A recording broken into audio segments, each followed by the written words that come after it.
prend toujours un petit peu de temps. Ouais.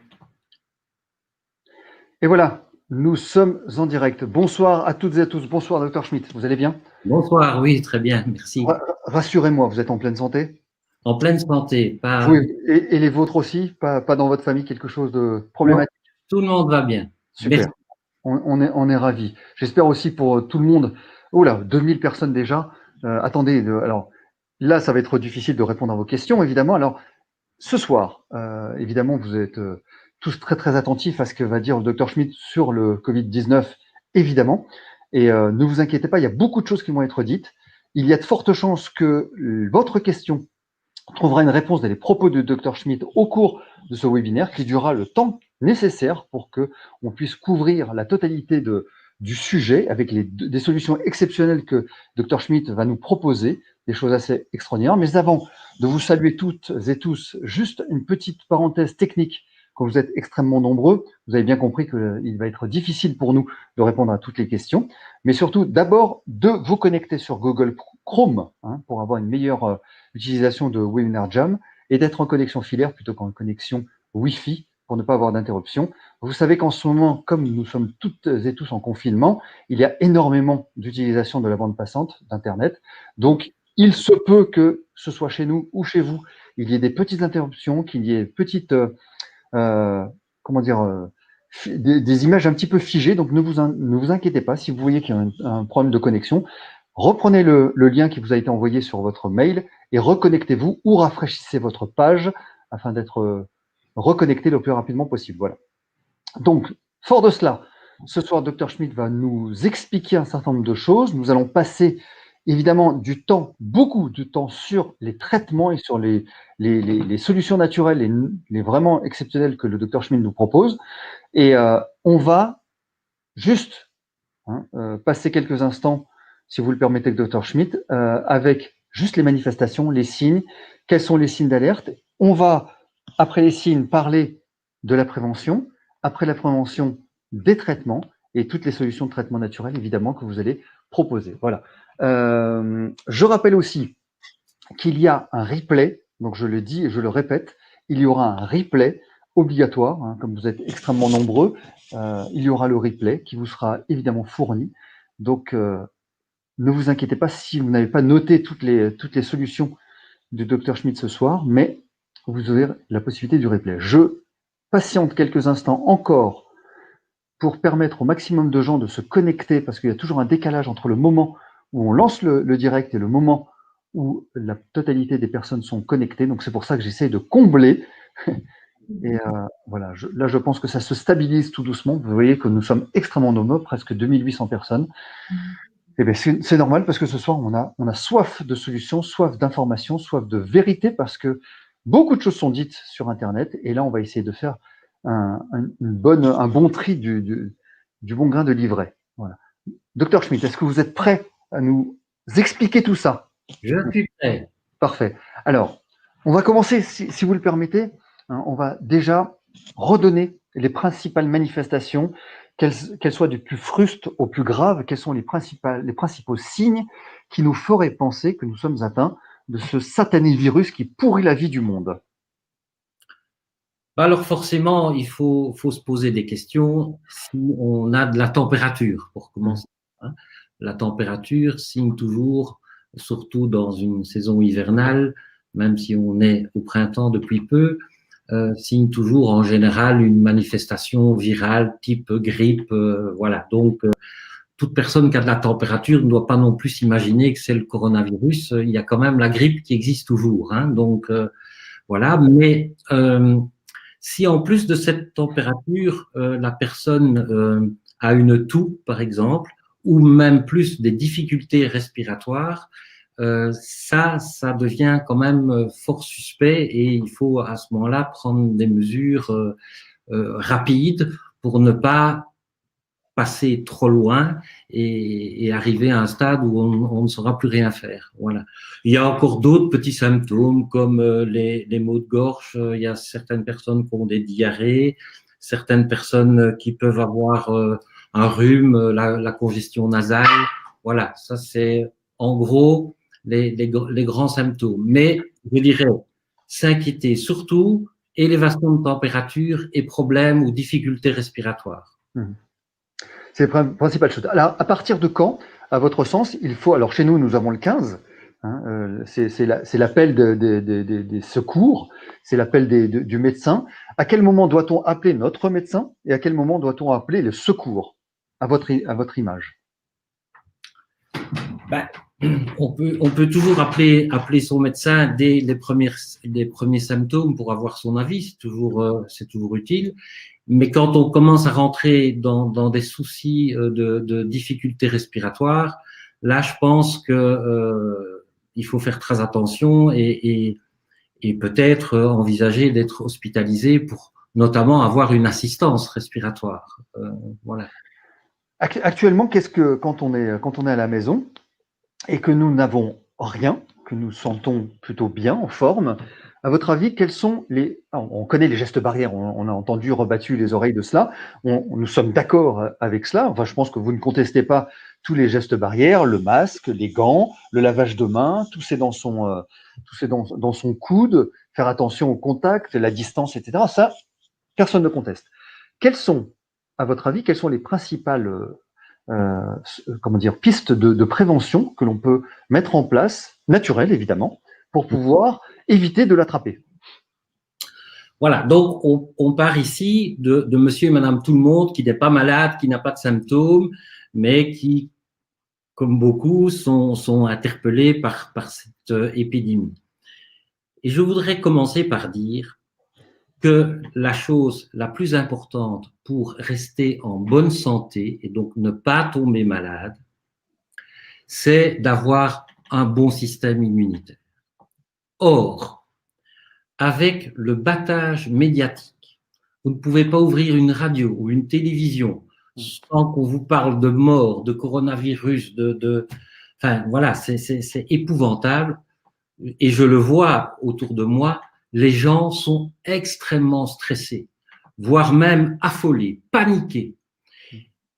Eh bien, le stress et le grand stress, c'est ce qu'il y a de plus mauvais pour notre système immunitaire. Et je vais donner un exemple que les gens vont bien comprendre. Tout le monde connaît cette maladie qu'on appelle l'herpès, qui se manifeste au niveau buccal par ce qu'on appelle le bouton de fièvre. Donc, l'herpès, c'est un virus dont on ne guérit jamais et qui, à intervalles réguliers, peut ressortir et on le voit donc sous cette forme de bouton de fièvre. Eh bien, les gens qui ont de l'herpès le savent. Cet herpès, il disparaît et il va ressortir à quel moment? Quand les gens vivent un gros stress. Une grosse fatigue, un gros stress, une grosse émotion, ce bouton d'herpès va ressortir. En fait, il profite d'une faiblesse de notre système immunitaire pour refaire son apparition. Donc, puisqu'on parle beaucoup à cause du virus d'immunité, moi je trouve dommage, c'est que un petit peu avec toutes ces émissions de télévision, tout ce qu'il y a dans les journaux, les déclarations des ministres et autres, on provoque un véritable sentiment de panique dans notre population et on ne peut pas faire pire pour le système immunitaire de tous les gens. Donc voilà, ça c'est la première chose que je voulais dire. Donc, vous qui êtes tous en bonne santé et qui vous voulez le rester et ne pas attraper le Covid-19, arrêtez de stresser. Ensuite, avoir une très bonne alimentation, c'est-à-dire que pour notamment avoir un bon fonctionnement de son système immunitaire, on a besoin de trouver dans sa nourriture des éléments essentiels comme des vitamines et des minéraux. Je pense par exemple au niveau des minéraux, au zinc qui est un élément capital pour le bon fonctionnement de notre système immunitaire, mais également à pas mal de vitamines B comme la B2, comme la B6. Voilà, donc tous ces éléments nutritifs doivent être apportés en quantité suffisante pour que notre système immunitaire puisse bien fonctionner. Donc, pas de stress et une bonne alimentation. Point suivant, une très bonne qualité de sommeil. Donc, par exemple, c'est une très mauvaise idée de regarder le dernier journal télévisé juste avant d'aller dormir, où on parle du nombre de morts et tout ça. C'est très, très mauvais parce qu'on ne va pas avoir une bonne qualité de sommeil. Ensuite, faire de l'exercice. Et c'est possible puisque malgré le confinement, on ne nous empêche pas de sortir pour faire un petit peu de vélo, un petit peu de jogging, voilà. Et qui plus est, quand on fait cet exercice, comme nous sommes au printemps, on peut quand même espérer avoir de temps en temps un petit peu de soleil. Et qui dit soleil dit vitamine D. Or, la vitamine D est aussi une vitamine essentielle au bon fonctionnement de notre système immunitaire. Voilà, ça c'est des principes. J'ai pas encore parlé d'aucun traitement, c'est des principes de base de naturopathie. C'est tous des principes en fait que j'ai repris dans mon dernier bouquin qui s'appelle Guide pratique pour une santé augmentée. Et ce titre est voulu parce que pour une fois, je ne m'adresse pas aux malades. Souvent, on fait des livres pour les fibromyalgiques, pour les scléroses en plaques, pour toutes les maladies. Ici, c'est un livre qui s'adresse aux bien portants. Et c'est important de s'adresser à tous les gens bien portants parce que souvent, ils demandent tout ce qu'ils peuvent faire pour rester bien portants et peut-être même encore avoir, comme le titre de mon livre l'indique, une santé augmentée, pour encore augmenter son facteur de santé. Et voilà, donc dans ce livre, je donne une multitude de conseils dont je vous en ai résumé là maintenant quelques-uns qui sont pour moi essentiels pour justement résister, avoir un bon système immunitaire et résister à la maladie. Docteur, est-ce que je peux me permettre de vous demander de nouveau sur la vitamine B6, B12, D3, la vitamine D, quelles sont les doses que vous préconisez? On parle aussi, alors ça c'est dans le traitement, mais aussi en prévention de vitamine C. Qu'est-ce que vous en pensez? Est-ce que vous pouvez nous donner une approche des doses, pardon, je cherche le mot, des doses que vous pouvez préconiser? Ok. Pourquoi je vous pose cette question, si je peux me permettre, c'est que sur la vitamine D, vous savez qu'elle est donnée soit en quotidien, soit en hebdomadaire, soit en trimestriel, soit en semestriel, soit en annuel. Alors, pour se protéger, et effectivement, Jessica pose la question aussi, le magnésium, est-ce que vous en préconisez? Et si vous pouvez juste nous donner un aperçu des dosages en prévention, j'entends. En prévention, parce que je vais bien scinder les gens qui n'ont rien par rapport aux gens qui sont à risque et par rapport aux gens malades. C'est trois choses différentes. Donc, les gens qui n'ont rien, la vitamine D, l'idéal, c'est d'aller au soleil. Mais tout le monde n'a pas la chance d'habiter à Marseille ou dans le sud de la France. Il y a malheureusement des Belges ou des gens du Nord qui ont nettement moins de soleil et donc ceux-là, ils fabriquent aussi moins de vitamine D. Alors, on peut prendre des suppléments de vitamine D. Il ne faut pas écouter ceux qui racontent qu'il y a des doses toxiques. Il n'y a pas de toxicité avec la vitamine D. Au contraire, même, les normes que l'on a dans les laboratoires sont nettement insuffisantes. Le laboratoire vous dit très vite que vous êtes en zone normale alors que vous n'êtes pas en zone normale. Donc, il ne faut pas hésiter à prendre de grosses doses de vitamine D. 1000 unités par jour, tous les jours, me semble déjà bien. Maintenant, la vitamine D, ça peut se doser dans une prise de sang. Parce que moi, je le vois chez mes patients, j'ai des gens qui se baladent à 12, 15, 18 au niveau vitamine D, et il y a des gens qui sont à 57. Alors évidemment, quand on est en dessous de 35-40, on peut dire qu'on est vraiment carencé en vitamine D, même si le labo ou la plupart des labos au niveau de 30, ils sont contents au niveau des normes, mais moi je ne le suis pas encore. Je préférais qu'on dépasse les 50. Et donc, si vous avez plus de 50 et même 70 ou 80 comme taux de vitamine D, ben voilà, c'est très très bien. Il ne faut pas avoir peur du surdosage. D'accord. Est-ce que magnésium, donc c'est bon? Ben, le magnésium, oui, c'est bon. Le magnésium et le zinc, comme je l'ai dit, sont des éléments très très importants au niveau, entre autres, du système immunitaire. Moi, je suis toujours un partisan pour que l'on trouve la plupart de ces bonnes choses dans une alimentation saine.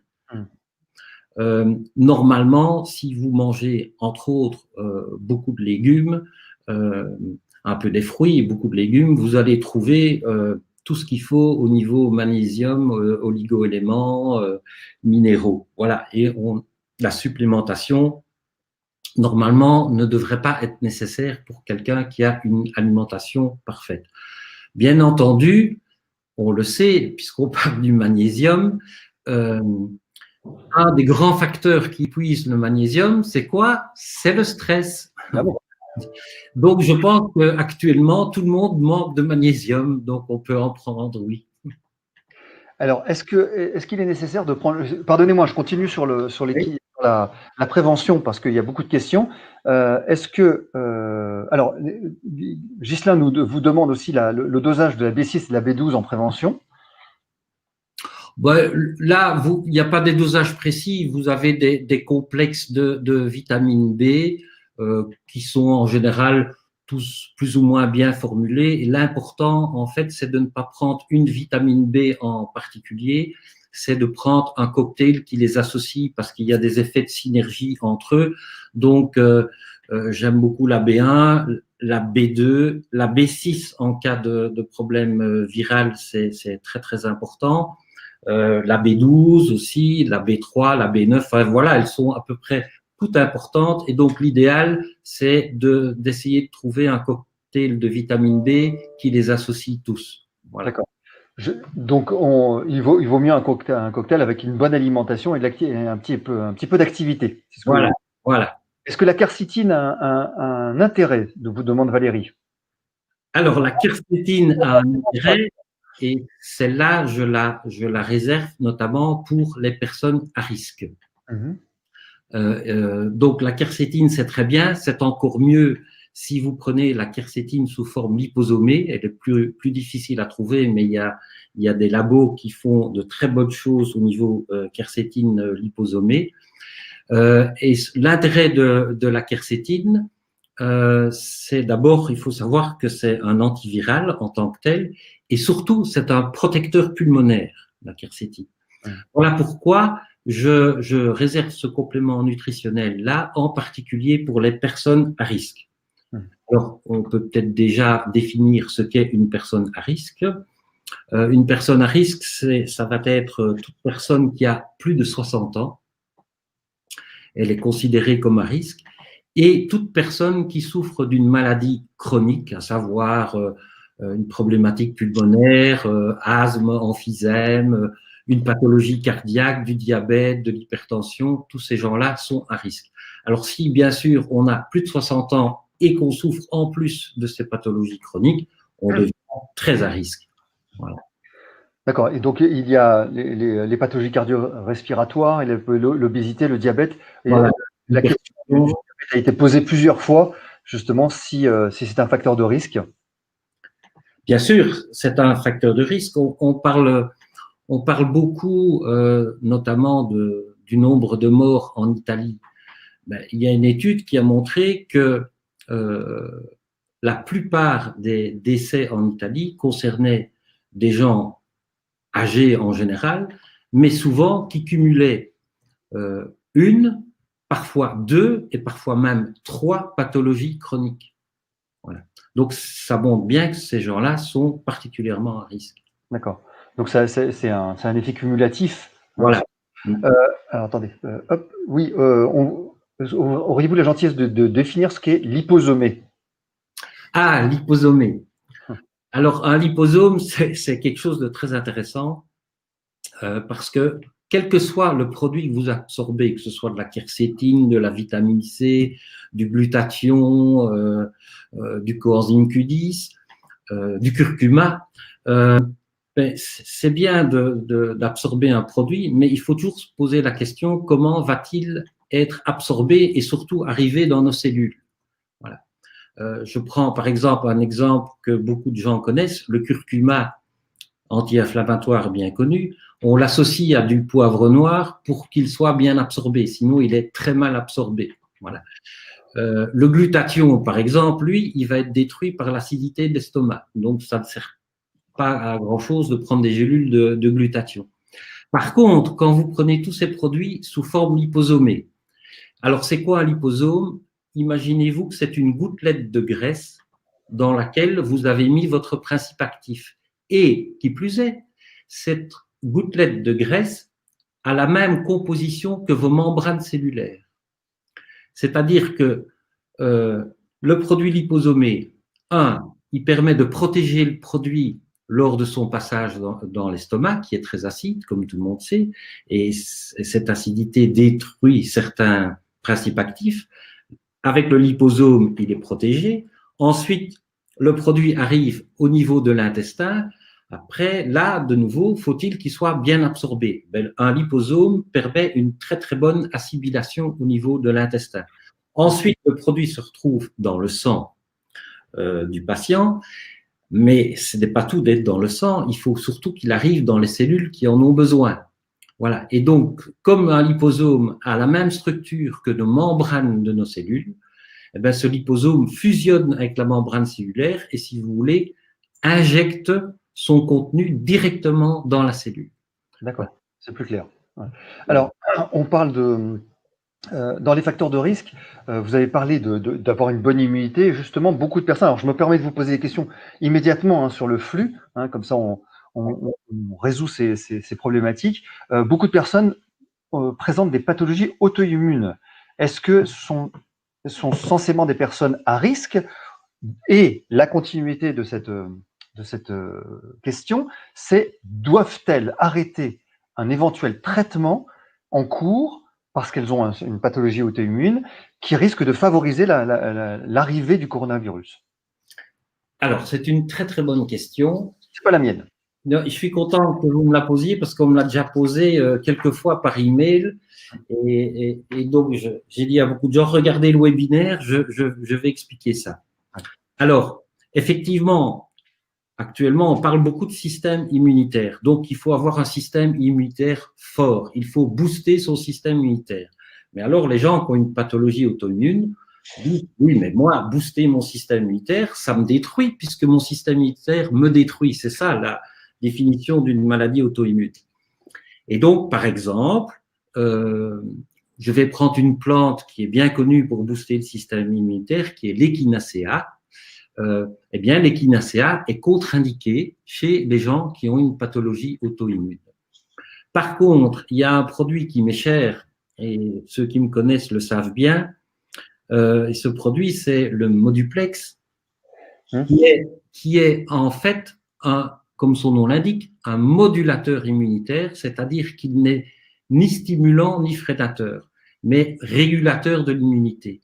En fait, pour faire simple, vous avez deux sortes d'immunité. Vous avez ce qu'on appelle l'immunité cellulaire, c'est celle qui nous défend contre les bactéries, les virus et les cellules cancéreuses. Donc, on en a besoin de cette immunité cellulaire, surtout pour l'instant.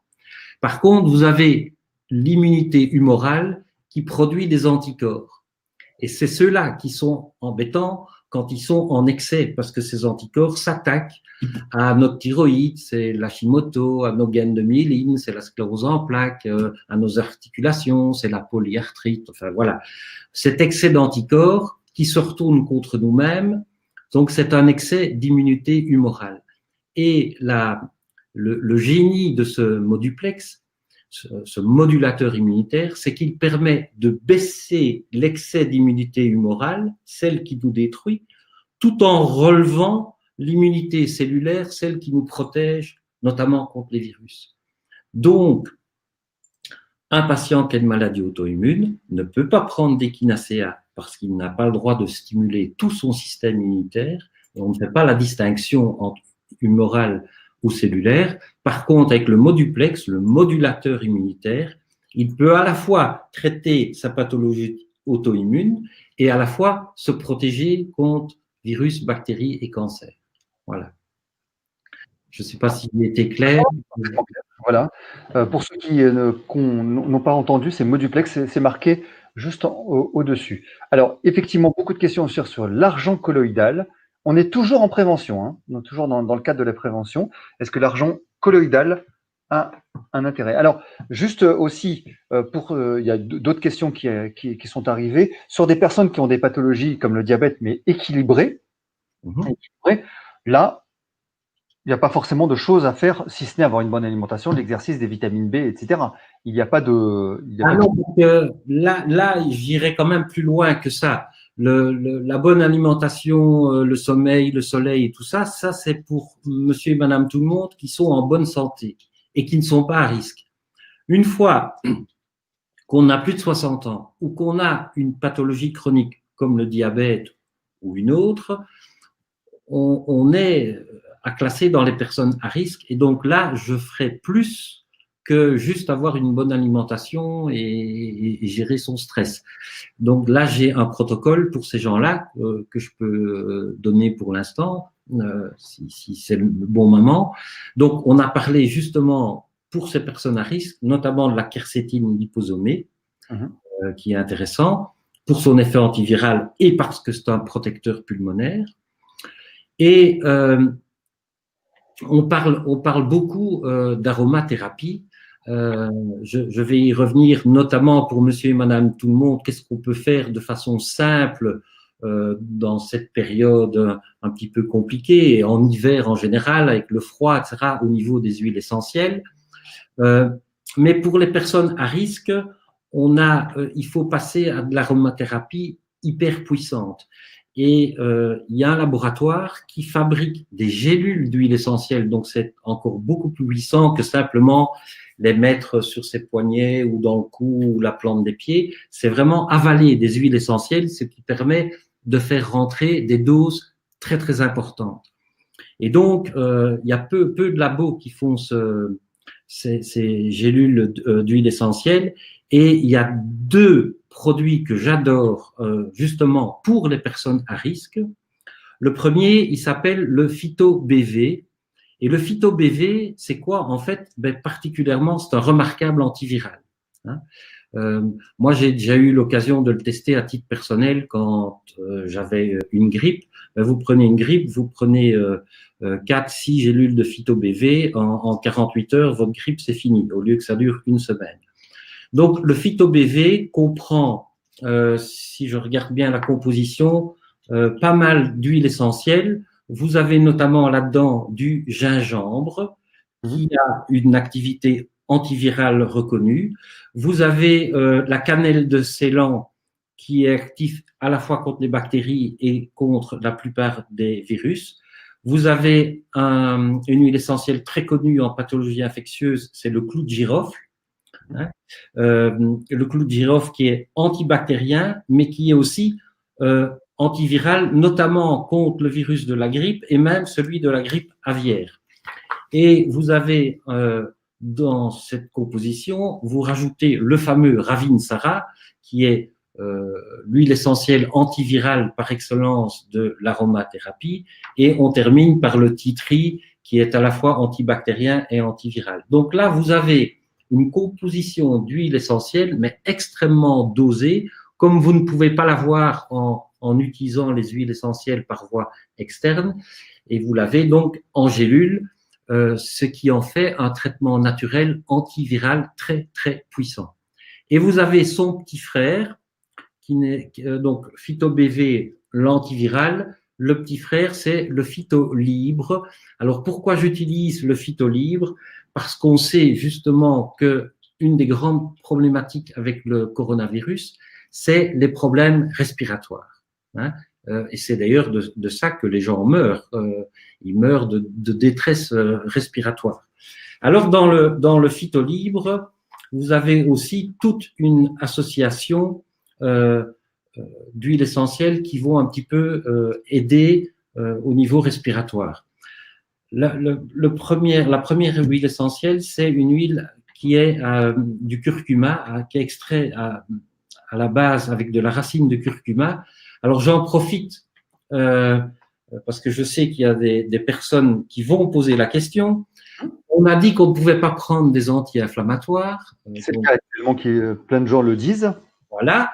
Est-ce qu'on peut prendre des anti-inflammatoires naturels comme du curcuma, par exemple, ou de la quercétine, qui a aussi un rôle anti-inflammatoire? Eh bien, oui, ça n'a rien à voir, les anti-inflammatoires de la médecine naturelle, avec les anti-inflammatoires chimiques, ce qu'on appelle les fameux AINS, ou voire même la cortisone, qui, eux, sont très mauvais pour notre système immunitaire, mais ce qui n'est pas le cas du curcuma.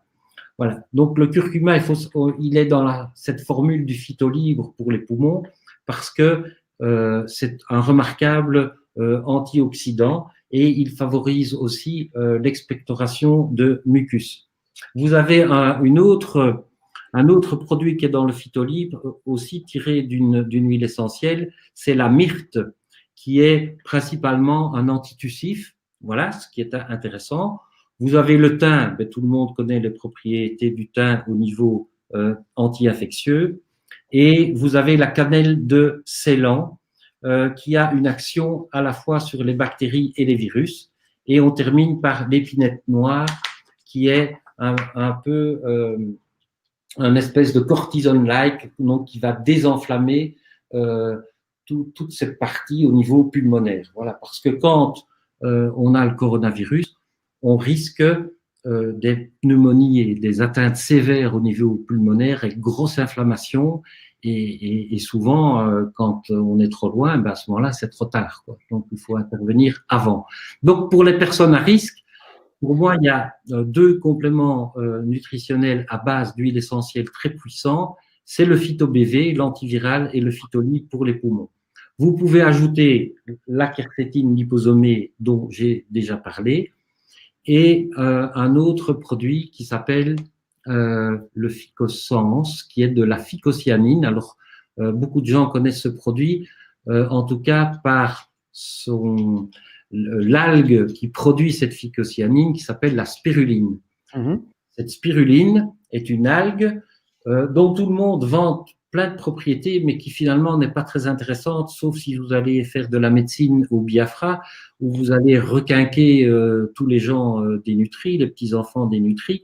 Mais toutes les propriétés que l'on attribue à la spiruline, en fait, c'est pas la spiruline qui la donne, c'est le pigment que la spiruline fabrique et qui s'appelle la phycocyanine. Donc, c'est un pigment bleu, ça ressemble vraiment à l'alcool, curaçao bleu, là. Et ce pigment a plein de propriétés intéressantes, notamment au niveau immunitaire, au niveau inflammation. Voilà, donc c'est un produit très complet et qui est très intéressant à prendre chez des personnes à risque. Voilà, je pense que là, j'ai fait le tour du traitement qu'il faut donner si on est à risque, mais qu'on n'est pas malade. Je reviendrai après sur les gens qui sont malades. Donc, parce que c'est différent. On peut être à risque, mais c'est pas pour ça, parce qu'on est à risque qu'on est forcément malade. On n'a pas de fièvre, on n'a pas d'oppression respiratoire. Mais ce que j'ai donné là, c'est justement pour éviter d'arriver au stade maladie. Voilà. Alors, vous avez très justement évoqué le stress et on sait que la boucle du stress est extrêmement délétère, que dès lors qu'on est stressé, on fait descendre les défenses immunitaires par le cortisol, par toute l'usure, par le stress. Est-ce qu'il y a en prévention soit un traitement des compléments alimentaires, soit un traitement naturel, ou bien peut-être une gymnastique particulière pour pouvoir faire diminuer le stress? Oui, ben voilà, vous avez différentes méthodes pour baisser votre stress. Déjà, le fait de faire du sport, c'est un des bons moyens. Couper la télévision, couper la radio, prendre du plaisir, faire un bon jeu de société en famille, lire un bon bouquin. Ou alors, vous avez des techniques plus spécifiques, dont je parle entre autres dans le livre pour la santé augmentée, qui est une technique qui se base sur la cohérence cardiaque. Alors, c'est assez simple à réaliser. Il faut être assis, pas couché, assis, bien droit, les jambes décroisées, Et on fait pendant 5 secondes une inspiration, suivie pendant 5 secondes d'une expiration, soit donc 6 respirations par minute. Alors, il existe des programmes sur Internet ou des applications que l'on peut mettre sur son téléphone portable. Vous regardez cohérence cardiaque, voilà. Et en fait, ces applications, parce que 5 secondes, c'est difficile comme ça à le matérialiser. Donc, ces applications vous rythment en fait votre exercice. Pendant 5 secondes, il vous dit inspirez, et puis pendant 5 secondes, expirez. Et puis, on fait ça pendant 5 minutes.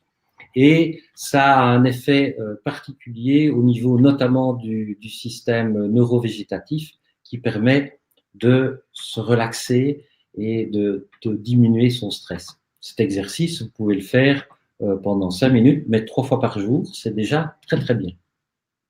C'est déjà une très bonne piste qui nous permet de faire ça. Alors, est-ce que là, je pense que nous avons fait le tour d'un certain nombre de questions. Alors, effectivement, le yoga, je regarde en même temps le yoga, le qigong, tout ça, c'est très bien.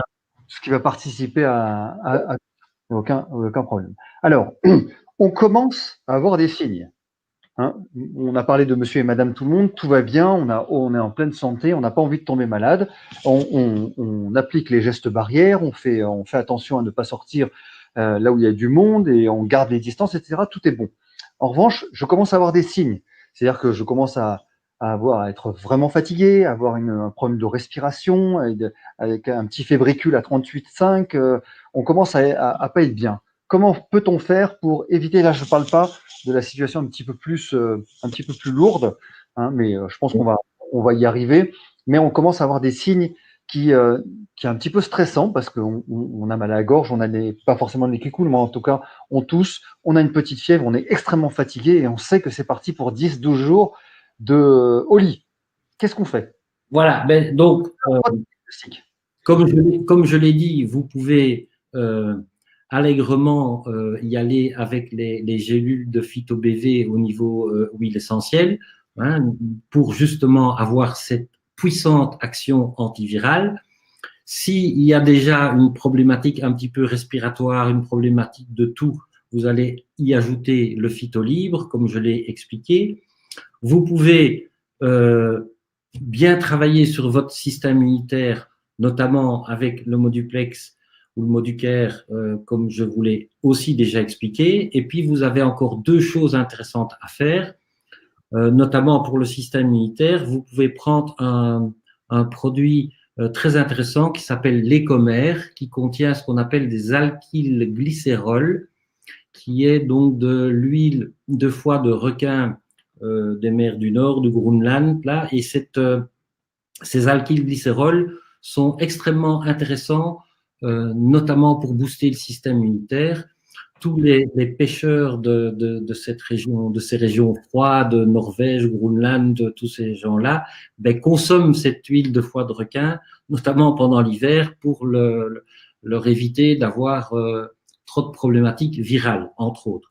Donc, les commerces que vous pourrez trouver sur Internet très facilement, vous pouvez le prendre à dose de 2 capsules, alors 1 à 3 fois par jour. Par contre, si vous êtes déjà avec des symptômes de fièvre et de problèmes respiratoires, moi j'irais plutôt à 3 fois par jour.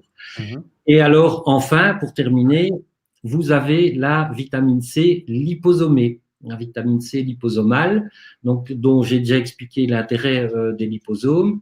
Eh bien, la vitamine C liposomale, c'est que ça permet d'apporter aux gens des grandes doses de vitamine C, beaucoup plus importantes que de sucer ces petits bonbons d'acérola.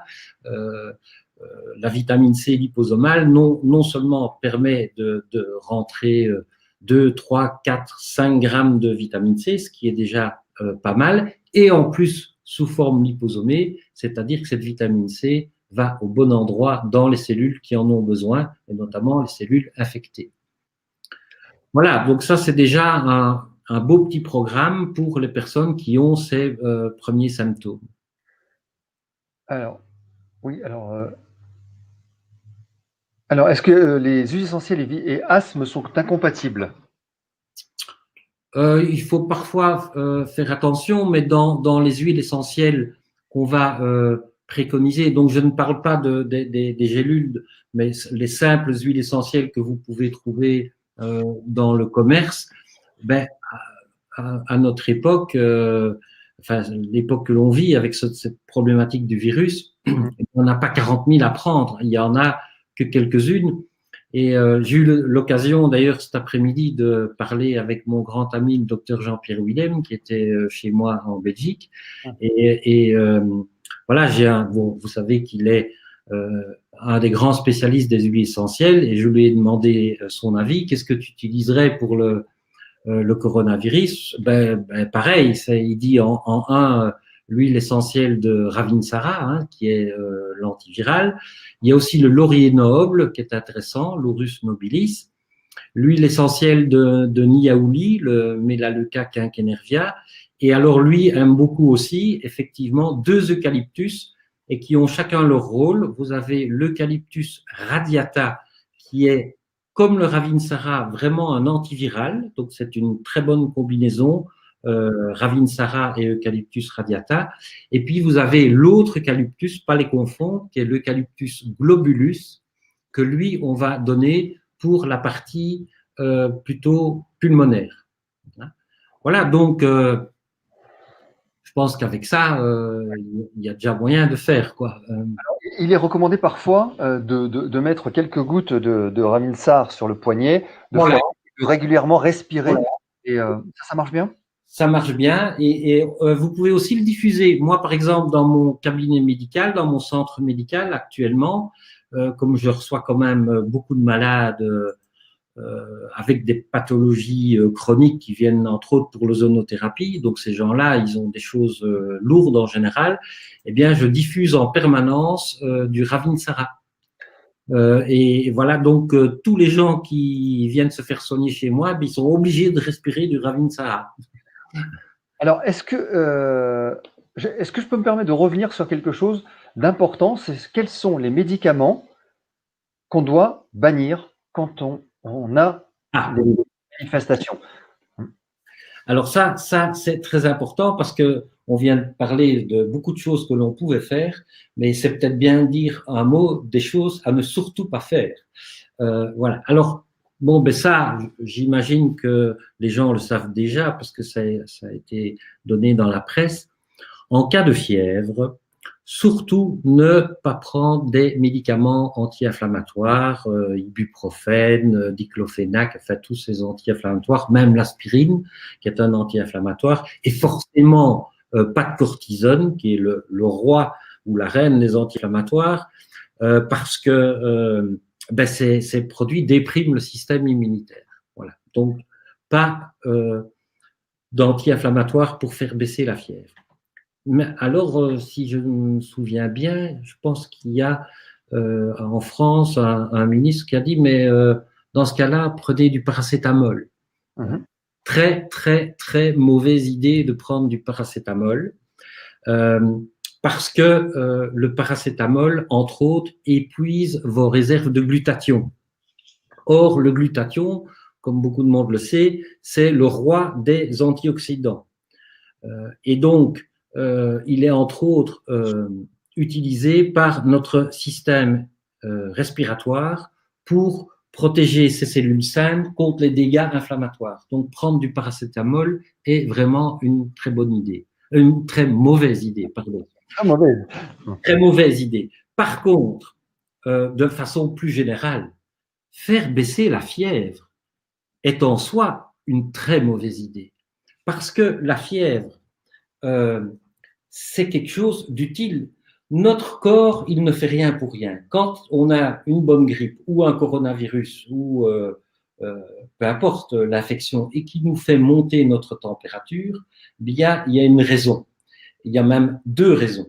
La première, c'est que les virus ne résistent pas bien à une haute température. Voilà. Donc, c'est un des moyens qu'a notre corps de combattre le virus, c'est de hausser sa température. Donc après, si vous plongez sur du paracétamol, vous remettez votre température à un niveau normal, mais vous contrecarrez une réaction qu'avait prévue votre corps pour combattre le virus. Et deuxième chose à savoir, c'est qu'à haute température, notre système immunitaire fonctionne mieux. Voilà les deux raisons principales pour lesquelles il ne faut pas faire baisser la fièvre. Alors on me dit toujours, notamment les mamans, parfois avec des enfants, oui, mais quand il a 41, on risque des convulsions hyperthermiques. À ce moment-là, est-ce qu'on ne peut pas donner du paracétamol ou de l'aspirine? Eh bien, si la fièvre va vraiment trop haut et que vous êtes inquiet pour notamment ce problème des convulsions hyperthermiques, eh bien, un des moyens simples et naturels, c'est de prendre un bain. Et si vous avez 40 ou 41 de fièvre, eh bien, vous prenez un bain à 38 et vous allez faire baisser votre température. Oui, mais justement, est-ce que le corona, de votre expérience, est-ce que le coronavirus donne des températures aussi élevées? Ah ben moi j'ai quand même entendu des gens qui montaient à 39, 39 et demi. Voilà. Alors effectivement, c'est parfois piégeant parce que chez certaines personnes, ce n'est qu'un petit fébricule, comme on appelle ça. Mais il y a des gens qui montent parfois à des températures élevées. Donc quand vous avez 37,5, 38, ben, c'est pas la peine de prendre quelque chose pour faire baisser la fièvre parce qu'elle vous embête pas trop. Par contre, si vous êtes à 39, 40, respectez cette fièvre, c'est votre corps qui se défend et qui combat le virus. Alors, évidemment, il y a un florilège de questions là qui arrive. Hammam, sauna, bain chaud, ambiance chaude, boire chaud. Est-ce que tout ça, ce sont des éléments qui sont utiles? Oui, le bain chaud, je l'ai dit, il est intéressant pour autant que le bain soit un peu inférieur à la température de votre corps. Le sauna est peut-être pas utile pour faire baisser la fièvre, mais par contre, le sauna est utile pour les gens qui n'ont pas de fièvre, qui ont la chance d'en avoir un ou qui peuvent aller en faire un. Pour l'instant, c'est parfois difficile, mais il y a certaines personnes qui ont un sauna chez eux. Le sauna, c'est une des plus belles manières actuellement de détoxifier, de se désintoxiquer. Donc oui, je suis pour le sauna, mais peut-être pas comme moyen pour faire baisser la fièvre. On s'entend. Alors, comme le virus est connu pour arriver par les voies nasales, il nous est posé comme question, et je vous la pose directement, est-ce que les inhalations sont intéressantes? Et si oui, avec quelle huile essentielle à mettre dedans?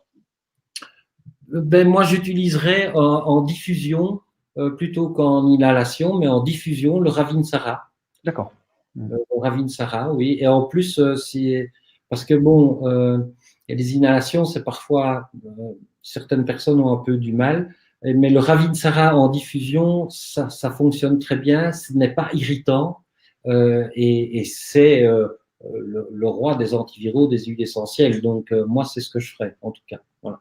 Oui, bah, comme le virus c'est un petit peu logique, comme le virus est sensible à la chaleur et qui passe par le nez, on se dit si on met de la chaleur dans le nez, est-ce que ça va le tuer? Enfin, en tout cas, l'altérer.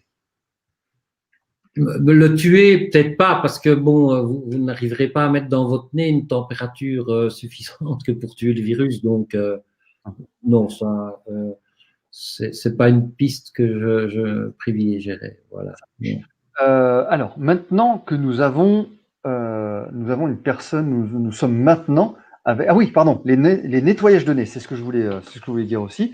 Est-ce que les nettoyages de nez sont utiles? Alors, soit avec le spray, soit avec le Lota, soit avec d'autres façons. Est-ce qu'il y a un intérêt à faire cela?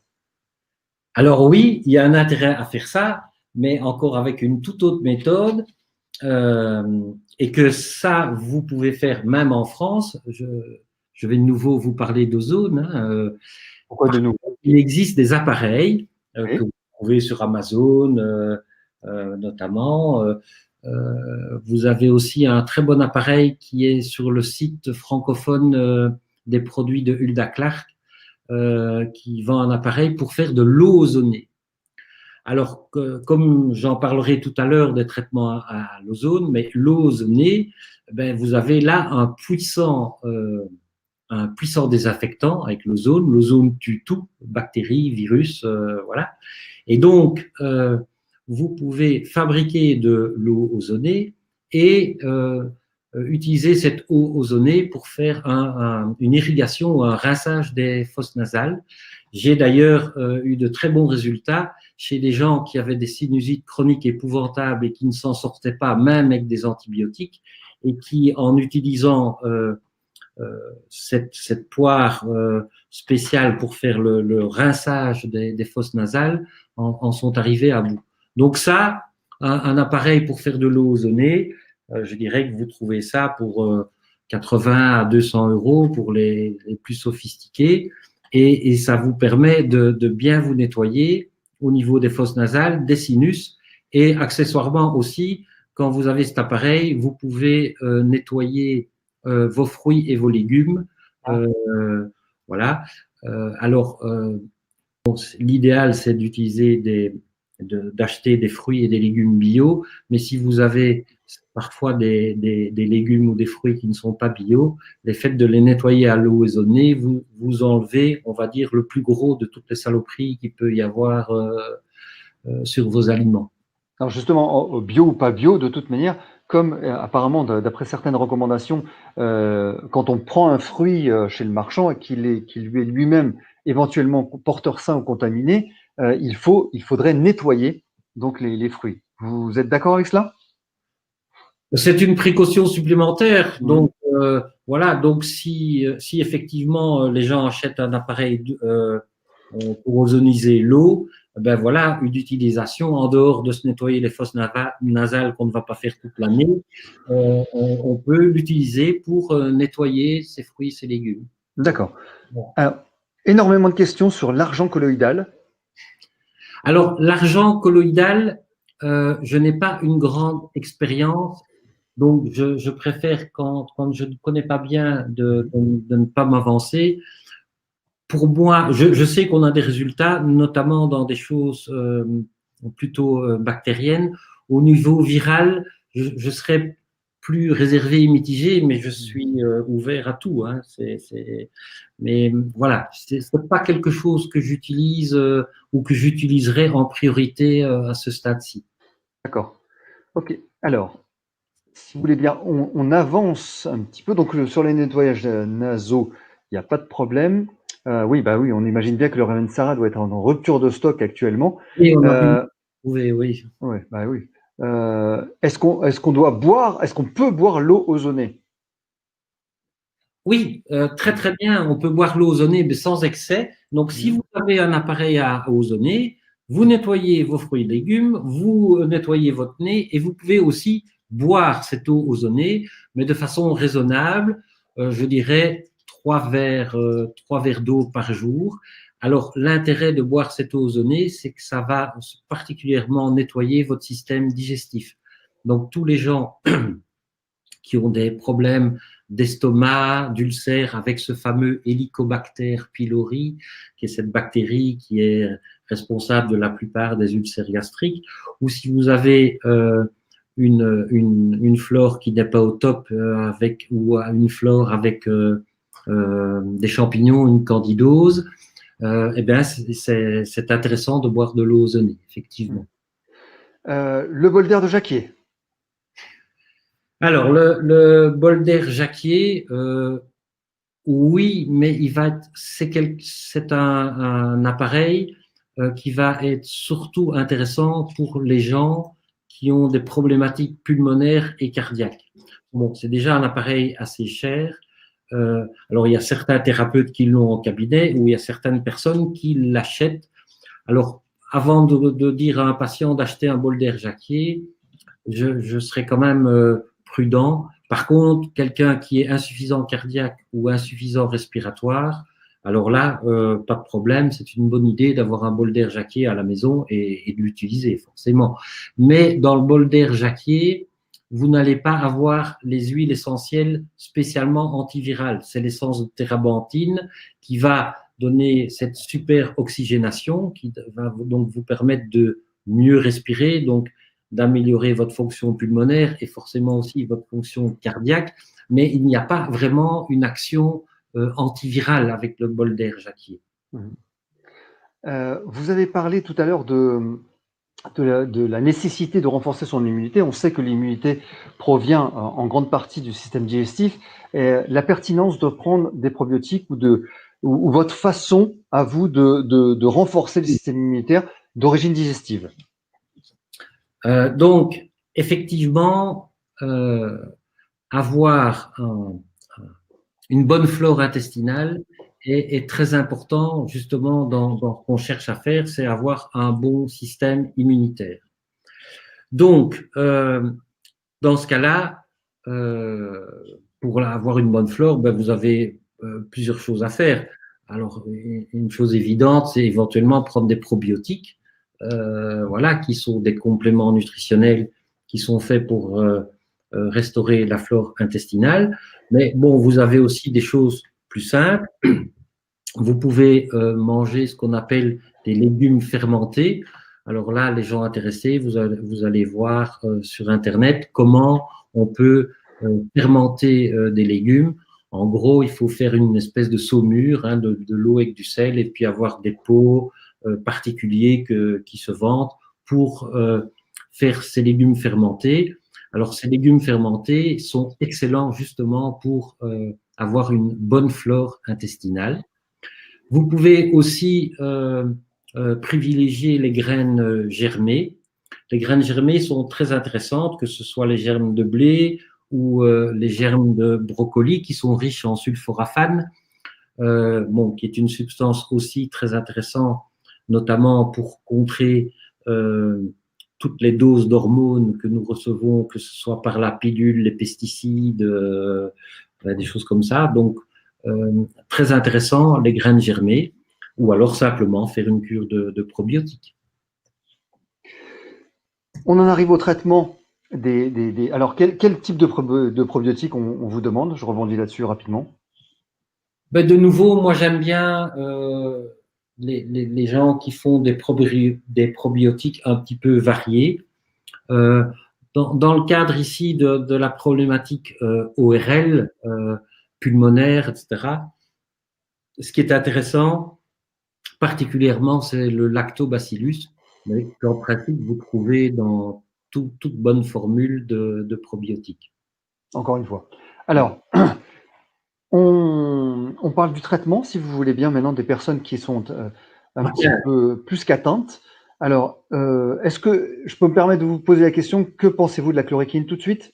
Comme ça, Alors, l'hydroxychloroquine est intéressante. Je pense que elle a fait ses preuves. Donc, c'est pas un traitement naturel, hein, il faut le savoir. C'est pas un traitement unique.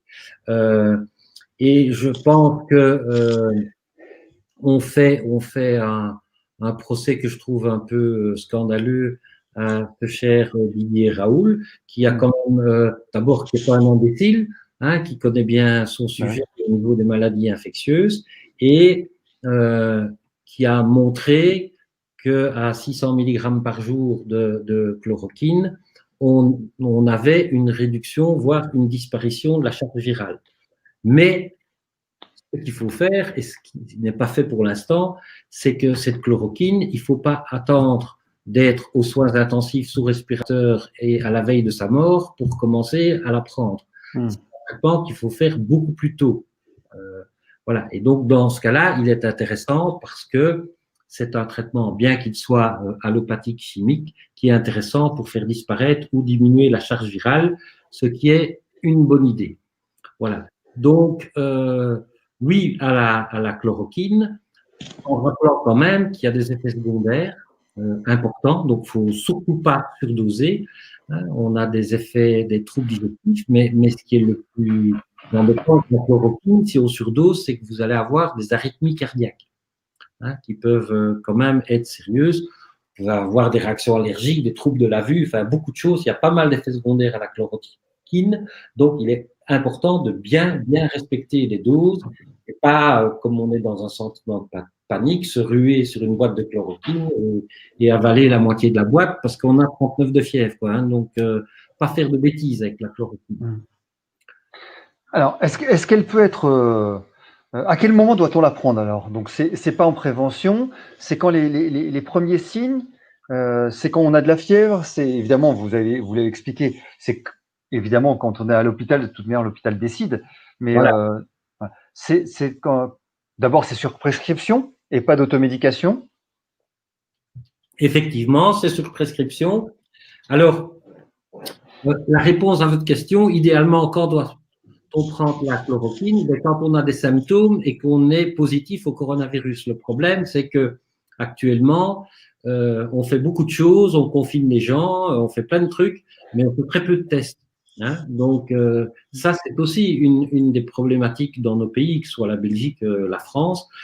C'est donc, on marche un peu à l'aveugle parce que, comme je l'ai dit en début de webinaire, il y a d'autres problématiques virales que le coronavirus. Hein. Il y a la bête grippe saisonnière, elle existe toujours, hein, qui donne à peu près le même type de symptômes. Donc, oui à la chloroquine si on est malade, et d'autant plus si on a fait un test qui est positif pour le coronavirus. Mmh. Mais est-ce que les tests sont fiables? Parce qu'on entend parler beaucoup de faux positifs, de 70% de cas où le résultat est trompeur. Et je pense que si on fait un test comme un test PCR où donc on étudie le patrimoine génétique, Mmh. ça c'est un test fiable. C'est exactement le même problème qu'on a avec la maladie de Lyme et la borréliose. Il y a des tests qui sont pas du tout fiables et les Français sont bien placés pour le savoir. Ah oui. Par contre, il y a des tests, notamment le test PCR, qui lui, je vais pas dire ne se trompe jamais parce que en médecine l'absolu n'existe pas, mais voilà, ils sont quand même fiables. Oui. Alors, beaucoup de questions, puisque c'est de la nivaquine, hein, que c'est un antipaluédéen. La question qui est posée, évidemment, et qui se pose et que je vous pose directement, est-ce que l'artémisia peut remplacer efficacement la chloroquine? Alors, j'ai été revoir les propriétés de l'artémisia et c'était d'ailleurs un de mes sujets de conversation cet après-midi avec Jean-Pierre Willem qui connaît bien l'artémisia pour l'avoir utilisé en Afrique. Euh, pour lui et pour moi, je suis d'accord avec ce qu'il dit. L'artémisia est plus un anticancéreux qu'un antiviral.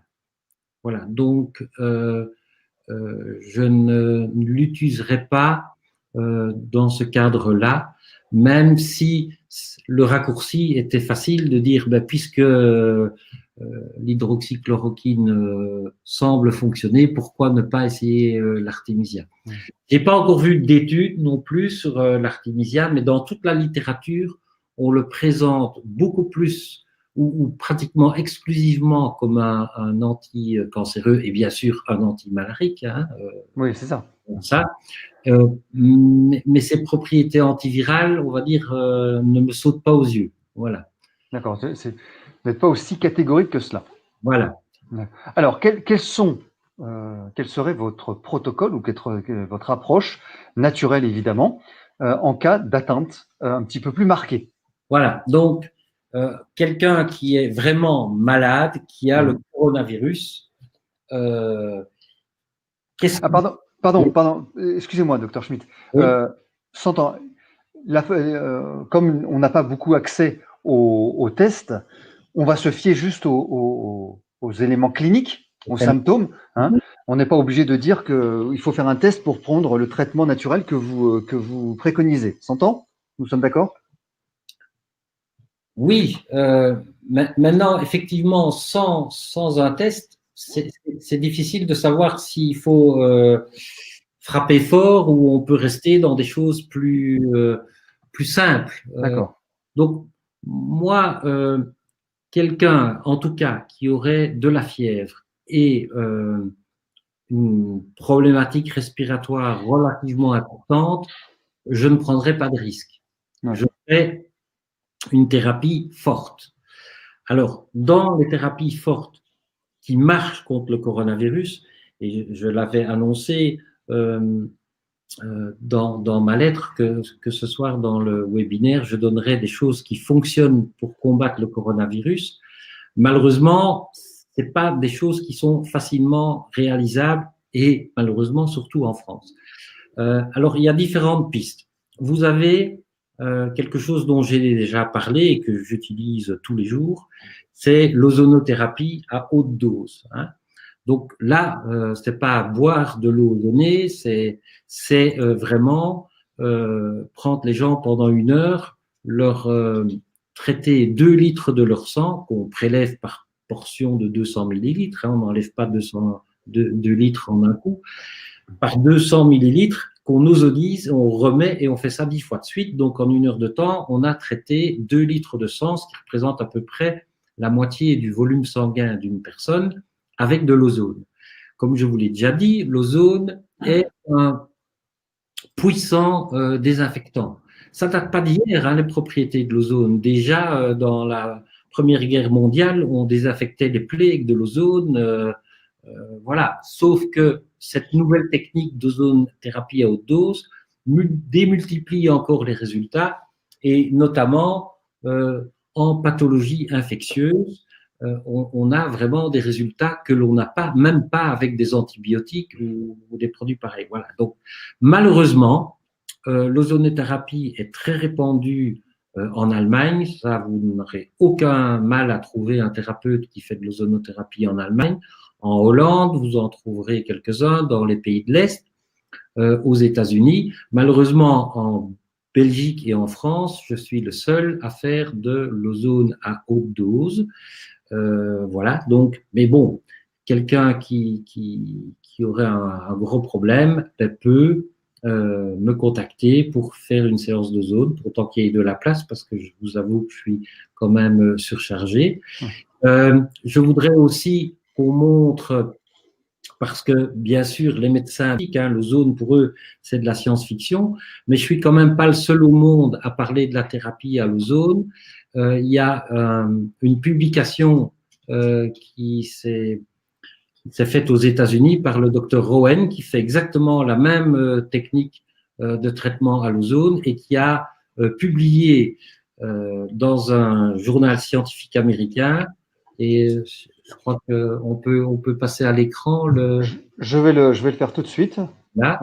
Pardonnez-moi la manœuvre quelques instants. Oui, non, pas de problème. Voilà. Quelques instants. Voilà. Voilà, donc vous voyez, publié dans le Journal Infectious Disease and Epidemiology, ben, rien que le titre, hein, Plausible Penny Costing Effective Treatment for Coronavirus, Ozone Therapy. Voilà, et en plus, c'est pas cher, c'est un traitement pas cher, tout est relatif, mais voilà, par rapport à des choses beaucoup plus sophistiquées, l'ozone est un moyen vraiment efficace pour traiter le coronavirus. Là, vous voyez, c'est pas moi qui le dis, c'est une publication qui s'est faite aux États-Unis par le docteur Rowan. Voilà. Voilà. Et tant qu'on est dans les petites manœuvres, on peut peut-être présenter le témoignage. Le témoignage, d'accord. Le témoignage d'une. J'arrête le partage quelques instants et voilà. je reviens. Hop. Et je reviens sur la. Vous voulez un témoignage Voilà. Je vous lance le témoignage. Vous le voyez? Non, pas encore. Attendez, parce que je ne sais pas. Hop.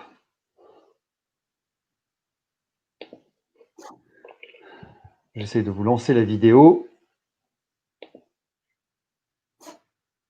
Hop, voilà. Play vidéo. Voilà. Voilà. Là, voilà. J'ai pu constater, alors mon mari a été malade pendant 11 pardonnez-moi. au lit. Voilà. Il toussait et il a été malade pendant 11 jours au lit. Il y a un petit plantage. Il toussait énormément, il n'avait pas de vitalité, il n'arrivait pas à se lever. Et le soir, il n'arrivait pas à dormir à cause de la toux et des difficultés à respirer. Et après le 11e jour malade, je l'ai proposé de faire une séance d'ozonothérapie et ce que j'ai pu constater, c'est que immédiatement il a eu une meilleure mine, l'esprit plus clair, plus de vitalité, sa toux a diminué énormément. Il m'a raconté que sa caisse thoracique était beaucoup plus dégagée, donc il respirait mieux et la spectoration était beaucoup plus claire. Donc c'était vraiment très visible le gain de vitalité et la récupération après la séance d'ozonothérapie. Merci beaucoup. Voilà, donc, ça revient, le son? Oui. Voilà. Voilà. Je vous remets en grand. Voilà. Donc, voilà, l'ozonothérapie reste une très bonne solution pour traiter toutes les maladies infectieuses et notamment les maladies virales, y compris le sida. Hein, on a des résultats dans le sida avec l'ozonothérapie, on arrive à négativer les charges virales, donc c'est intéressant. Voilà une première solution pour les gens vraiment malades. Deuxième solution, et de nouveau, malheureusement, les Français vont pas être gâtés, mais je suis obligé d'en parler parce que ça se fait quand même dans le monde. C'est les perfusions de vitamine C à haute dose, donc perfusion intraveineuse de vitamine C. Alors là, on n'est plus dans la vitamine C liposomée où on prend 2, 3, 4 grammes de vitamine C liposomée. On parle de perfusion intraveineuse de 50 grammes de vitamine C. Voilà. Donc, pour la médecine française, c'est de la science-fiction. Pour la médecine belge, à peu près aussi. Par contre, les Chinois ont utilisé les perfusions de vitamine C pour venir à bout, ce qui semblait être le cas de leur épidémie. En tout cas, ils voient le bout du tunnel. Alors, je me suis rendu compte aussi, parce que cette vitamine C à haute dose, injectable, vous ne savez la trouver ni en France, ni en Belgique. Vous êtes obligé de la commander en Allemagne. Et donc, j'ai beaucoup de patients qui viennent faire des perfusions de vitamine C chez moi, pas spécialement pour le coronavirus, mais pour le cancer, par exemple, le Lyme ou d'autres choses. Eh bien, je me suis retrouvé en rupture de stock de vitamine C parce qu'on ne savait plus en avoir en Allemagne. Alors, heureusement, là maintenant, depuis 48 heures, j'ai de nouveau reçu de la vitamine C, mais je suis resté pendant 3 semaines sans vitamine C parce que en Allemagne, ça se trouvait plus. Pourquoi? Ben parce qu'ils l'utilisent. Donc, perfusion de vitamine C haute dose est quelque chose de très très intéressant dans le cadre d'un traitement contre le coronavirus. Donc, voilà, vous avez déjà 2 pistes, ozone, perfusion de vitamine C. Troisième piste, ben, il vous reste quand même aussi l'hydroxychloroquine avec les réserves et faire gaffe à ne pas surdoser, comme je l'ai dit. Et je vais terminer par un traitement antiviral naturel dont personne ne parle, qui est en train d'être finalisé grâce aux travaux de différents chercheurs. Et donc, je voudrais rendre ici hommage à quelqu'un que j'apprécie beaucoup, c'est le docteur Tadej Nawrocki. Et je vais vous montrer un PowerPoint, un slide, pour vous tenter de vous expliquer quelque chose qui n'est pas simple. Donc, si on peut avoir le slide à l'écran. Je le fais. Encore une petite manœuvre, quelques instants. Impeccable. Voilà. Pardonnez-moi une seconde. Je fais ça. Hop. On va passer en mode présentateur. Oui. Voilà. J'essaie de la voir. Voilà. La slide suivante. Ouais. Voilà. Impeccable. Donc, on commence par ce qu'il y a tout en bas. Mais le coronavirus, il faut savoir que c'est un virus à ARN. Donc, il y a des virus à ADN, dont le patrimoine génétique, c'est comme nous de l'ADN, et il y a des virus qui n'ont que l'ARN. bon, je ne vais pas vous faire un cours de génétique, hein, pour ceux qui savent la différence ADN ou ARN. OK, ils me comprennent. Et donc, comme c'est un virus à ARN, ce virus, il va nous coloniser, nous infecter, et particulièrement, voilà, il va essayer de coloniser notre ADN, notre patrimoine génétique à nous.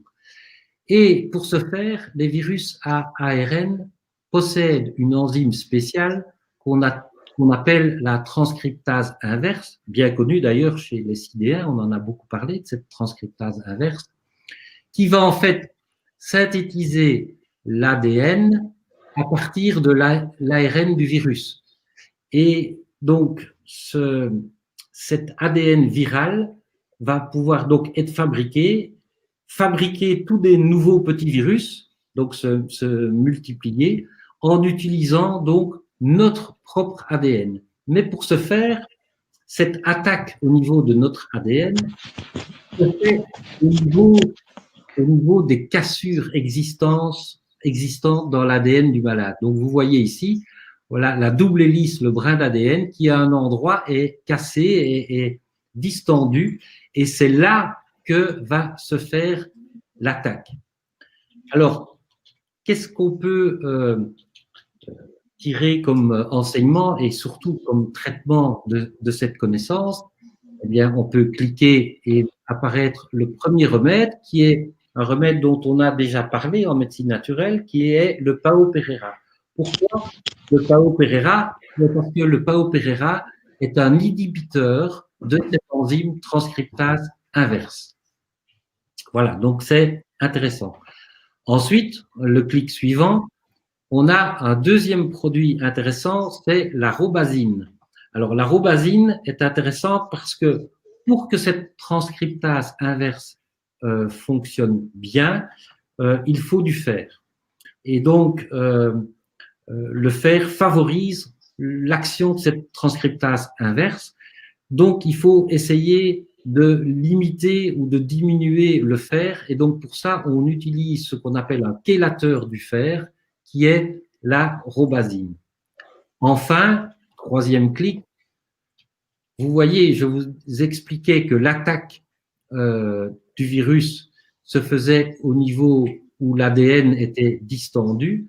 Eh bien, il y a moyen, par ce qu'on appelle une molécule verrou, de refermer l'ADN, permettre aux enzymes de venir réparer ces dislocations dans l'ADN. Et cette molécule, il fait office de verrou, s'appelle l'alstonine. Alors, ces trois produits, donc le Pao Pereira, il est déjà connu, et les deux autres sont intéressants aussi, et on est en train de travailler pour faire un remède spécifique contre les virus à ARN dont fait partie le coronavirus, et ce serait donc un traitement entièrement naturel et qui bloque les différentes étapes de la synthèse de nouveaux virus, comme je l'ai expliqué avec ce schéma. J'espère que c'était clair, peut-être pas pour tout le monde, parce que c'est des notions un petit peu techniques. Voilà, ce traitement est en train d'être mis au point. Pour l'instant, je ne peux pas encore vous donner les références ou les coordonnées, mais tous les gens qui me suivent, entre autres, dans ma lettre verte, je promets, dès que c'est prêt, d'y revenir. Voilà. Alors oui, donc a priori, tout le monde doit pouvoir accéder à un certain moment à ce genre de traitement. Mais le Pao Pereira, c'est accessible. Normalement, les traitements de Beljanski sont assez accessibles, non? Voilà, le Pao Pereira, vous pouvez déjà le trouver, mais il faut faire attention à la qualité du Pao Pereira, parce qu'il y a un petit peu des dérives qui ont été faites avec les traitements de Beljanski. Bon, je ne vais pas m'étendre sur les raisons, mais bon, ça reste plus privé. Mais donc, oui, ça se trouve du Pao Pereira, mais le traitement ne sera complet que si on l'associe avec la robazine et avec l'alstonine. Voilà. Mais donc, si des gens veulent déjà prendre du Pao Pereira, moi, je n'y vois aucun inconvénient. Hein. Alors, après, on vous demande on revient là-dessus. Donc en France, pas de d'ozonothérapie, pas de perfusion de vitamine C, pas d'hydroxychloroquine, donc rien. C'est Ghislain qui nous dit ça. Oui, effectivement, en France, au niveau santé, vous êtes très mal loti. En Belgique, on est un tout petit peu mieux loti. Mais c'est vrai que par rapport à ce qui se fait, entre autres en Allemagne, qui n'est pas très loin, ces gens-là, pour eux, la vitamine C à haute dose, c'est quelque chose de tout à fait normal. Hein. Vous avez ça pratiquement à tous les coins de rue. Hein. Tout médecin un petit peu intelligent en Allemagne fait des pertes de vitamine C. C'est quand même extraordinaire ce décalage. Et effectivement, les statistiques le prouvent parce que sauf erreur de ma part, mais la quantité d'infectés et de décès est bien plus faible en Allemagne qu'en Italie ou en France. Oui.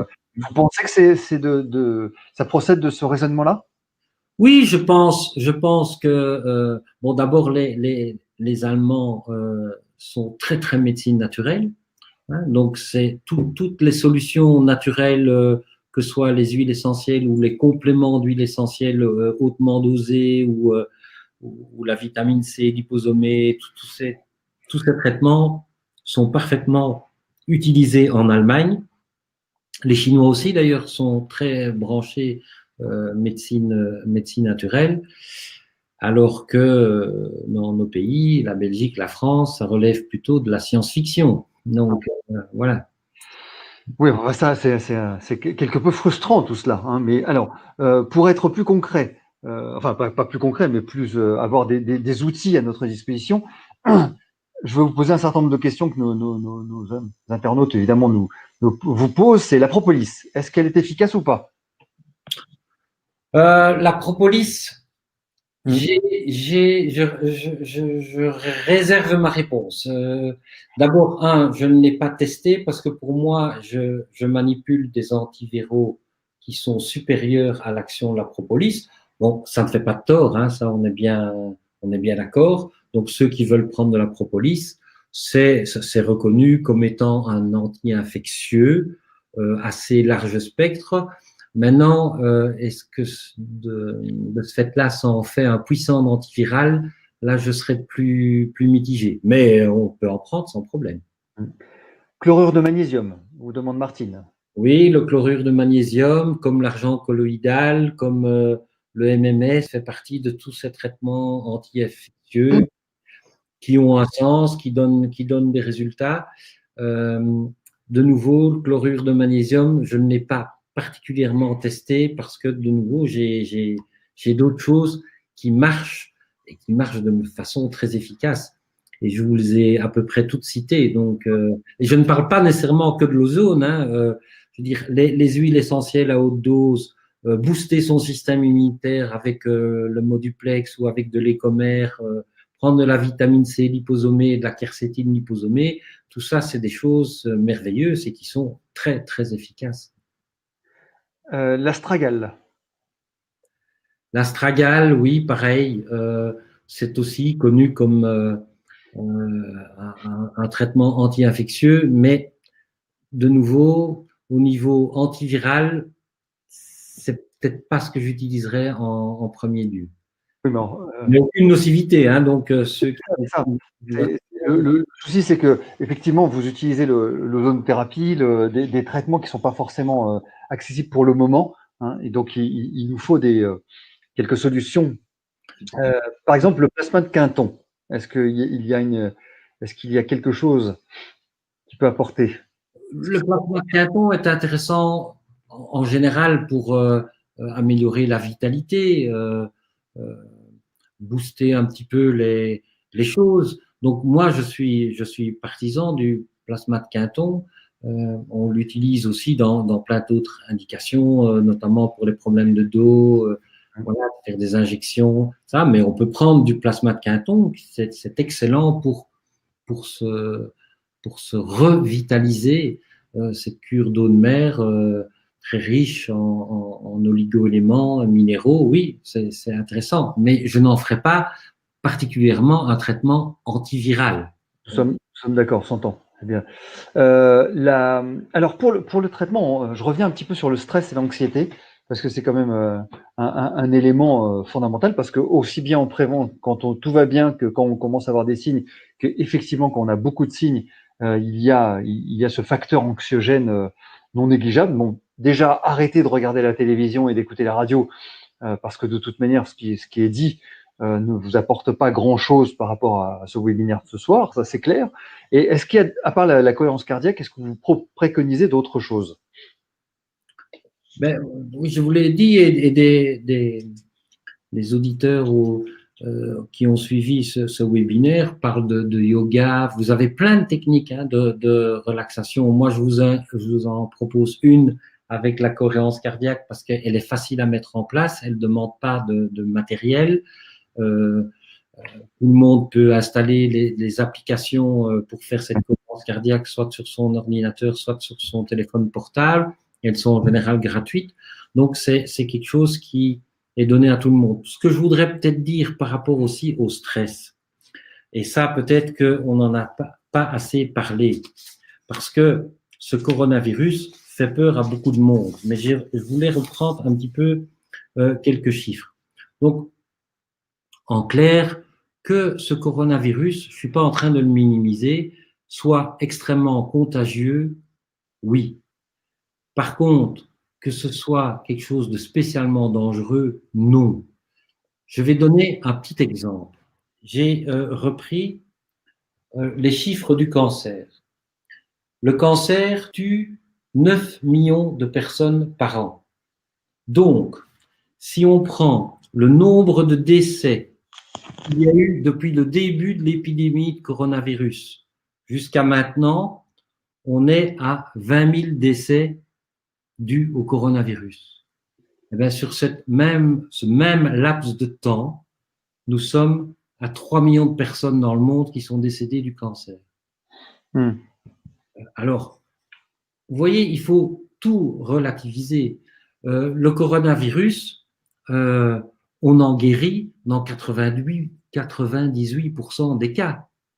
D'accord? Donc, c'est contagieux, mais c'est pas quelque chose d'extrêmement dangereux. Alors oui, il y a des gens qui meurent, mais ça représente, chaque année, il y a beaucoup de gens qui meurent de la grippe. Je ne pense pas que quand on allume sa télévision aux 20 heures, on dit aujourd'hui, il y a 150 personnes qui sont mortes de la grippe. Et pourtant, c'est le cas. Donc, il faut tout relativiser, tout remettre en perspective. Et c'est ça que je suis un petit peu fâché sur les médias. Alors, ils aiment bien le sensationnel, c'est ça qui les fait vivre et tout. Mais il faut un petit peu arrêter de faire paniquer notre population, parce que moi, je vois les gens actuellement sont vraiment, mais c'est même pas stressé, c'est paniqué. Et donc, on se calme. Oui, docteur Schmitt, je suis d'accord je suis parfaitement d'accord avec vous, mais c'est mondial. C'est-à-dire que si c'était franco-français ou belge, mais c'est mondial. C'est-à-dire que vous avez quand même un élément. Alors, ma question qui rebondit là-dessus, c'est qui a été posée par je ne sais qui, parce que vous étiez 5000, vous êtes 5000, 4500 ce soir, c'est énorme. Confinement intéressant ou bien l'immunité naturelle comme on aurait pu le préconiser à un certain moment, c'est-à-dire que, comme disait Boris Johnson, attendez-vous à ce qu'il y ait un petit peu plus de morts que pendant la grippe, mais le confinement, l'immunité naturelle s'en trouvera renforcée. Oui, alors il y a plusieurs choses et c'est intéressant. D'abord, je voudrais préciser, enfin je l'ai déjà dit, oui, le corona, c'est contagieux, mais c'est pas dangereux. Mais c'est cette forte contagiosité qui est plus forte que la contagiosité de la grippe, qui fait que on se trouve dans des situations où nos hôpitaux, nos soins intensifs sont d'une façon extrêmement rapide saturés, débordés. Voilà. En période de grippe saisonnière, on a aussi plein de gens qui doivent aller en réanimation et qui meurent de la grippe, etc. Mais c'est moins épidémique. Donc il y a moins ce pic, ce rush qui arrive aux mêmes mamans, qui fait que le système de soins de santé, pour des raisons qu'on ne va pas évoquer ici, mais bon, il y aurait des explications à faire, sont débordés.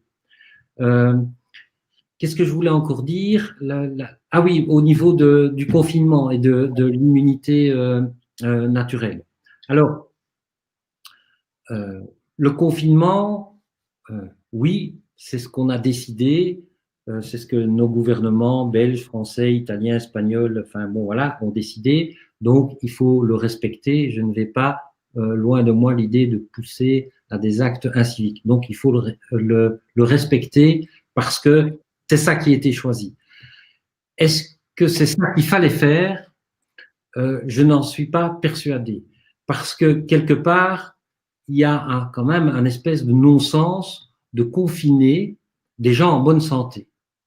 En général, si vous suivez tout ce qui s'est passé jusqu'à maintenant, on confine des gens malades, on vous met en quarantaine, voilà, mais on ne confine pas des gens en bonne santé. Je crois que c'est une des premières fois que ça arrive. Alors, on a été obligé de le faire. Pourquoi? Parce que malheureusement, on n'a pas assez de tests ou on n'a pas fait assez de tests. Parce que si on pouvait tester pratiquement tout le monde, on pourrait dire, bon, vous êtes malade, vous restez à la maison, vous ne bougez plus, et vous êtes bien portant, ok, vous pouvez circuler. Mais le problème, c'est qu'on n'a pas les tests, ou on n'a pas assez de tests, ou on a trop peu de tests. Donc maintenant, tout le monde est parti dans cette politique du confinement et on n'a pas d'autre choix que de la respecter. C'était une bonne idée. D'un point de vue mondial, effectivement, Gilles, vous avez tout à fait raison. L'Angleterre a arrêté l'immunité grégaire, comme il le dit. La Chine est en passe de le faire aussi. Pardon? La Chine est en passe de le faire aussi. Et les pays scandinaves aussi, apparemment, je ne sais pas ce qu'ils ont fait. Est-ce qu'ils ont arrêté l'immunité grégaire, comme ils disent?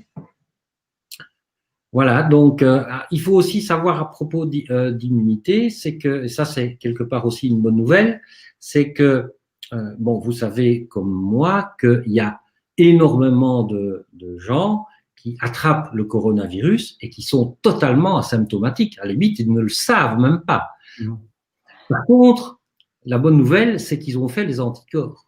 Donc, ils sont immunisés. Et aussi pour répondre à une question qu'on me pose souvent, parce qu'on sait que certains virus, dont notamment celui de la grippe, a une fâcheuse tendance à muter facilement. Il semble ici qu'avec le coronavirus, les mutations soient faibles et que si on a fait ces anticorps contre le coronavirus, on est définitivement protégé. Donc ça, c'est quelque part aussi une bonne nouvelle. Vous nous confirmez que le corona, ce corona Covid-19 fait partie d'une famille nombreuse de corona. Oui, bien sûr. C'est un des types de corona qui a cette caractéristique de l'atteinte, entre autres, respiratoire. Donc il est quand même préférable, et Julia nous pose la question, de quand même, malgré tout, mettre le masque quand on sort, si on sait... alors c'est pour protéger les autres, c'est pas pour se protéger soi, hein, comme il est dit. Oui, enfin moi je suis un petit peu plus sceptique de voir tous ces gens qui font leurs courses avec des masques, surtout que, enfin je ne sais pas comment c'est en France, mais en Belgique on a une pénurie de masques. Moi je pense que les masques doivent être réservés au personnel soignant, des médecins, des infirmières, tous les gens qui soignent des malades. Eux, ils doivent se protéger. J'imagine un kiné, un dentiste qui est là devant votre bouche. D'ailleurs, vous voyez les dentistes, même quand on n'est pas en période de coronavirus, ils portent en général un masque. Tous ces gens-là doivent avoir un masque. Maintenant, moi, aller faire ses courses au supermarché en étant déguisé avec un masque, moi, je ne trouve que ce n'est pas nécessaire, surtout sachant qu'il y a pénurie de masques. Je réserverai ça aux gens qui en ont vraiment besoin. Par contre, prendre toutes les mesures de désinfection, se laver les mains, comme on le dit, pendant une minute en allant bien dans tous les coins, le gel hydroalcoolique, Voilà, toutes ces mesures-là, je pense que c'est des mesures de précaution qui sont valables. Alors, vous pouvez porter un masque, bien sûr, si vous allez faire vos courses et que vous savez que vous avez le coronavirus. Là, dans ce cas-là, c'est plus se protéger les autres que de se protéger soi-même. Voilà. Mais si vous êtes en bonne santé et que vous allez au supermarché, moi, je ne vois pas spécialement l'intérêt de porter un masque, surtout si vous avez fait tout ce que je vous ai dit ce soir au niveau stress, alimentation, compléments nutritionnels, vitamines, nutrition, enfin voilà. Comme disait Antoine Béchamp, qui était le grand concurrent de Pasteur, le microbe n'est rien, le terrain est tout. Voilà. Écoutez, je pense que sur cette magnifique parole, parce que c'est clair, c'est ce sur quoi nous allons clore ce webinaire magnifique. Merci pour tous vos conseils. Merci à toutes et à tous d'avoir assisté à ce. Vous étiez extrêmement nombreux, donc on a essayé, Dr Schmitt a essayé de couvrir le maximum de questions pour pouvoir avoir une vision globale de cette et précise, aussi bien en prévention qu'en approche thérapeutique. Vous avez des solutions qui sont à votre disposition. Merci à toutes et à tous. Merci Dr Schmitt. Merci à l'équipe technique d'avoir permis cette réalisation. Nous allons tranquillement couper. On vous souhaite à toutes et à tous vraiment une bonne santé. Prenez soin de vous. Mangez bien. Faites du sport. Prenez vos vitamines. Écoutez les conseils. Pardon ? Déstressez-vous. Surtout, déstressez-vous, détendez-vous. Il a la cohérence cardiaque, il a le tai chi, le qigong, le yoga, le sport. Faites l'amour, rendez-vous heureux. Ça fait des endorphines. Rendez-vous heureux, rendez tout le monde heureux, comme ça, vous pourrez vous protéger. Et on souhaite se retrouver très bientôt hors confinement, avec des bonnes nouvelles, avec le maximum de personnes en bonne santé. Et peut-être avez-vous des pistes sur la fin du confinement, vous ? Non, je pas plus que tout le monde. Je pense que la date, c'est pas en France, qu'est-ce qui est prévu en Belgique? On parle de la mi-avril, la fin des vacances de Pâques. Je pense que c'est pas réaliste. Je pense qu'on est certainement bloqué jusqu'au mois de mai, début mai en tout cas. Vous pensez? Ouais. Tiens, petite question. Alors, je sais que tout le monde est en train de partir, mais c'est pas grave. Enfin, c'est pas tout le monde. Mais à votre avis, avez-vous connaissance, vous, du temps de contagiosité d'un porteur potentiel? Oui, on parle de 10 à 14 jours. Donc, c'est une des raisons, et c'est pour ça que je vous disais, la grosse problématique du corona, c'est que c'est une maladie très contagieuse, mais pas dangereuse. Mais c'est très contagieux, oui, effectivement. Mais c'est contagieux par rapport à une maladie où 98% des gens, il faut aussi le rappeler, vont rester asymptomatiques, donc ils vont même pas s'en rendre compte. Merci beaucoup, bonne soirée. Bonne soirée à toutes et à tous. Portez-vous bien, prenez soin de vous. Et merci Dr Schmitt et à très très bientôt pour vos nouveaux conseils. Et je rappelle aussi que vous aurez la possibilité de revoir tout cela en replay rapidement pour ne rien rater des bons conseils. Merci beaucoup, bonne soirée. Et si je coupe un petit peu brutalement, je vous prie de m'excuser parce que c'est un problème technique qui peut arriver. Donc, on vous souhaite à toutes et à tous bonne soirée. Dr Schmitt, merci beaucoup. Merci à vous aussi et bonsoir à tout le monde. Au revoir.